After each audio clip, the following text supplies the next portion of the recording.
You know how some people grow up thinking their family will always have their back? That no matter how messy things get, blood is thicker than anything else? I used to believe that too. Until the day I learned my parents saw me as a liability. Not a daughter. Not a child. Just an inconvenience. My name is Violet Lane. I'm 26 now, but this story started way back when I was 15. Back when I thought the worst thing that could happen to me was being stuck in a wheelchair after a car accident. Back when I still believed my family loved me. I wasn't born disabled. It was a rainy Friday afternoon. I remember that clearly, and I had just gotten the lead role in our school's spring musical. I was so excited. I was humming the lines walking home, umbrella spinning in my hand like I was in some feel-good movie. And then I heard the tires screech. The world didn't slow down, it exploded. One moment I was upright, the next, everything went black. When I woke up in the hospital, I couldn't feel my legs. Doctors came in with soft voices and sterile words. Incomplete spinal cord injury. Adaptive technology. Rehabilitation. All I heard was, your life will never be the same. But I was strong. Or at least I thought I was. I was determined to prove that being in a wheelchair didn't mean I couldn't live. Couldn't laugh. Couldn't still be me. Except, it wasn't me I had to convince. It was them. My parents, Hannah and Philip, started treating me like I was something to be hidden. Something shameful. My younger brother Tyler, perfect, athletic, photogenic Tyler, suddenly became the poster child of the family. And me? I became the ghost in the hallway. The girl who couldn't stand tall in their picture-perfect world. The first real blow came that December. Every year, my family sent out an elaborate holiday postcard. Matching outfits. Professionally shot. Smiling faces in snowy backdrops. My mom took pride in it like it was a social resume. That year, I was so excited to be part of it. I had my outfit ready, a burgundy dress that matched the rest of theirs. I even got special wool decorations to look festive. I thought, maybe this year, they'll see me. Really see me. But the morning of the photo shoot, they left without me. No explanation. No text. Nothing. I sat in my chair in the hallway, dressed, waiting, watching the clock tick by. When they returned, I asked, voice shaking, why they hadn't taken me. Mom looked me in the eye and said, it just didn't make sense this year. The lighting wouldn't have worked. You know how tight the setup is. The lighting. As if my presence dimmed their glow. My father stayed silent. He always did when it mattered. That year, when the postcard went out to hundreds of people, friends, family, colleagues, it featured my parents, my brother, and even our dog. But not me. I wasn't just cropped out of the photo. I was erased. I didn't cry that day. Not because it didn't hurt God, it did. But because something inside me froze. A realization took root. They didn't see me as part of the family anymore. I was no longer their daughter. I was their embarrassment, their problem, their shame. And that's when I knew if I wanted to be seen, to be heard, to be loved, I'd have to do it alone. A few days after the postcard incident, I got a package in the mail. No return address. Just my name, written in careful cursive. Inside was a copy of the family Christmas postcard. The one I wasn't in. But someone had written something on the back in blue ink. You deserve better than this, sweetheart. I see you. Love, Grandma Eloise. My hands trembled as I held that card. My grandma had always been quiet, the kind of woman who never stirred conflict. But that message, it was a spark in the middle of a blizzard. She saw. She knew. And for the first time in weeks, I felt a flicker of warmth that wasn't wrapped in pity. That weekend, she called. I want to take you out to lunch, she said. Just you and me. My treat. We went to this cozy little cafe downtown where they knew her by name. She ordered hot cocoa with whipped cream for both of us and looked at me like she had 100 unsaid things in her eyes. They told me you were sick the day of the photo shoot, she said finally. Of course they did, I muttered, staring into my cup. She reached across the table and squeezed my hand. I knew it was a lie. Over the next hour, she opened a door I didn't even know was there. She told me how my mother had always cared more about image than reality. About how, even when I was a child, Mom would push me to look perfect in front of her friends, straightened hair, clean nails, polite smile. You were never allowed to be messy. Not even at 5, she said. And when I had my accident, according to Grandma, something shifted in Mom. She stopped talking about me in future tense. Stopped mentioning my name at family gatherings. Started using phrases like, our situation, instead of our daughter.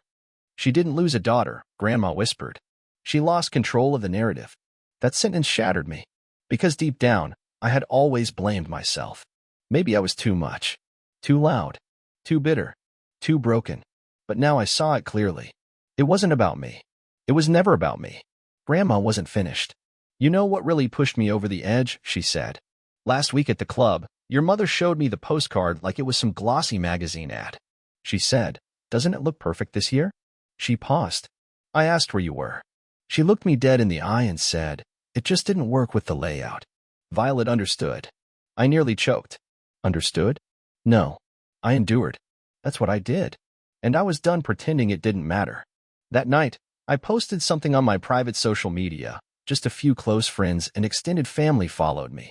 I uploaded a photo of myself in the burgundy dress I'd worn that day, sitting in my wheelchair by the Christmas tree. And I wrote, I was ready. I showed up, but I was never invited. Just so you know, sometimes the people you love most will leave you out, not because you did something wrong, but because your truth doesn't fit their fantasy. The response was overwhelming. Cousins I hadn't spoken to in years messaged me. An aunt called in tears. Even a few of my mom's old friends sent quiet apologies. And my brother? Tyler? He texted me just 2 words. I'm sorry. I didn't reply. Not yet. Because this time, it was my turn to speak. And I wasn't going to whisper anymore. A week later, my parents hosted their annual New Year's brunch, the kind of formal, champagne and polished silver event where everything looked perfect and felt frozen.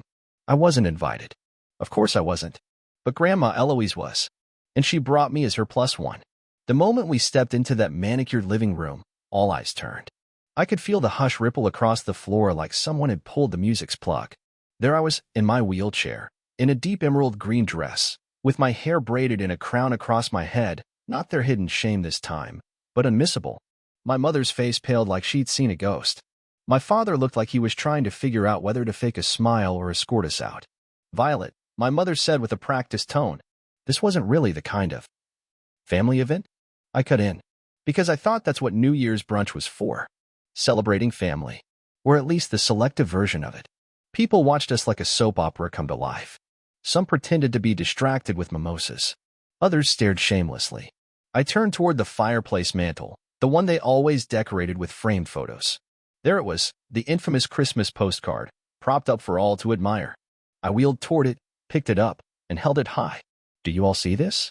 This is the family portrait. Looks great, doesn't it? A few murmurs of awkward agreement. Well, I was supposed to be in this photo. I was dressed, ready, but I wasn't invited. Because apparently, I didn't match the aesthetic. The silence was deafening. Mom stepped forward, her mask cracking. This isn't the place for dramatics, Violet. No, I said, my voice shaking only slightly. Because I think this is exactly the place. You parade this postcard around like it's a trophy, like it's the truth. But you cropped me out of your family image and expected me to smile about it. My brother Tyler hovered nearby, guilt carved into every line of his face. But still, he said nothing. Dad tried to pull Mom aside, but she held her ground. You're being unfair, she snapped. You don't understand the pressure we're under. No, you don't understand. I shot back. I live in this body. I roll through a world that wasn't built for me. I fight every single day just to feel normal, and you made me feel like I was something to be ashamed of. Grandma stepped in then, placing a gentle hand on my shoulder. I think you've said what needed to be said, darling, she whispered. But I wasn't done. I looked out at the stunned guests, all the polished couples, the second cousins, the neighbors pretending not to eavesdrop. To anyone here who ever wondered why I wasn't around. Now you know. I didn't disappear. I was erased. And I won't be invisible anymore. I placed the postcard back on the mantel, upside down, and wheeled out. The door shut behind us like a period at the end of a sentence. I exhaled for what felt like the first time in years. Grandma looked at me with a quiet pride I'll never forget. You were brave, she said. And beautiful. I just told the truth, I replied. Exactly. Later that night, my inbox overflowed. Messages from people who had been at the party. From people who had received the postcard. From classmates, extended relatives, even strangers who had seen my earlier post shared online. They all said the same thing. Thank you for speaking up. And slowly, I started to realize something. The world didn't end when I told my truth. It opened. In the days that followed, I waited for some kind of fallout. A phone call. An apology. Even a bitter message. But nothing came. Silence. That was their final word. And in a strange way, it was the most honest thing they'd ever given me. Because silence doesn't lie. It simply tells you everything you need to know. Grandma Eloise, on the other hand, didn't stay quiet. She called daily, checked on me, brought over baked goods, sent funny memes she barely understood just to make me laugh. One day, she came by with a manila envelope. "It's time," she said softly. Inside was paperwork. A trust fund, one that her parents had left for her grandchildren. And though my parents had tried to keep it quiet, Grandma made sure I got what was rightfully mine. "They don't get to erase you from my life," she said. "Not from my heart, and definitely not from my will." With that money, I made a decision. Not out of spite, not out of vengeance, but for peace. I moved across the country into a sunlit apartment near the coast, one with wide hallways, elevator access, and a balcony with room for potted plants and morning coffee. I enrolled in a graduate program, adaptive design. I wanted to help build the world I wish I'd had after my accident. A world that didn't ask people like me to disappear in order to keep others comfortable. Occasionally, I'd get updates about my family through others. My mom still curated the perfect image, even more so now.